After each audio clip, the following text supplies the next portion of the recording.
આજે અંગદાન દિવસ છે। અંગદાન દિવસ નિમિત્તે અંગદાન ચેરિટેબલ ટ્રસ્ટના પ્રવક્તા આદરણીય દિલીપભાઈ દેશમુખના માર્ગદર્શન હેઠળ ધારાસભ્ય સંગીતાબેન પાટીલની ઉપસ્થિતિમાં તમામ સફાઈ કર્મચારી ભાઈઓ અને બહેનોને છત્રીનું વિતરણ કરવામાં આવ્યું। સાથે સાથે સિક્યુરિટી સ્ટાફ, સંલગ્ન નર્સિંગ સ્ટાફને પણ છત્રી વિતરણ કરીને એ છત્રી પર અંગદાન મહાદાન અંકિત કરેલું છે।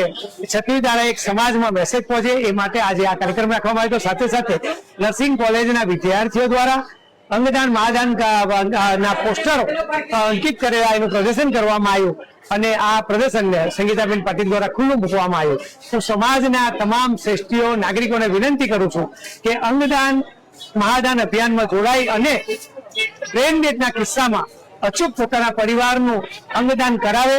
સિવિલ હોસ્પિટલ સુરત ખાતે અત્યાર સુધી 96 જેટલા અંગદાનો થવાને કારણે અનેકના જીવનમાં રોશની આવી છે।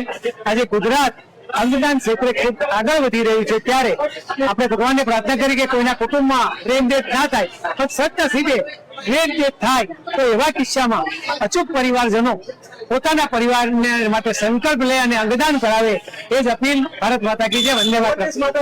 છત્રીનું વિતરણ કરેલું છે અને આજે છત્રી એટલા માટે સફાઈ કર્મીઓ એ છત્રી લઈને મોટે ભાગે આવતા હોય છે અને આ એક મેસેજ સમાજમાં મોહલ્લા સુધી જાય, સમાજમાં જાય એ માટે એમને છત્રી આપવામાં આવી, અંગદાન મહાદાન અંકિત કરવી, સાથે સાથે પ્રદર્શન પણ કરવામાં આવ્યું નર્સિંગ વિદ્યાર્થીઓ પોસ્ટર દ્વારા।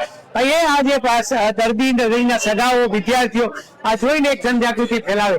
અંગદાન ચેરિટેબલ ટ્રસ્ટના સ્વયંસેવકો પણ કોઈ જગ્યાએ લગ્ન પ્રસંગ હોય, કોઈ જગ્યાએ કોઈ મેળાવડો હોય કે કોઈ જગ્યાએ સમાજનું ફંક્શન હોય ત્યારે એ મકરંદભાઈ હોય કે પછી બ્રજેશભાઈ ઉનડકર હોય, આ બધા જ લોકો એક સંયુક્ત અભિયાન અમારી અંગદાન ચેરિટેબલ ટીમ આ અભિયાન કરી રહી છે। આ અભિયાનમાં પણ લોકોને જોડાવા માટે વિનંતી છે। આભાર। ભારત માતા કી જય, વંદે માતરમ।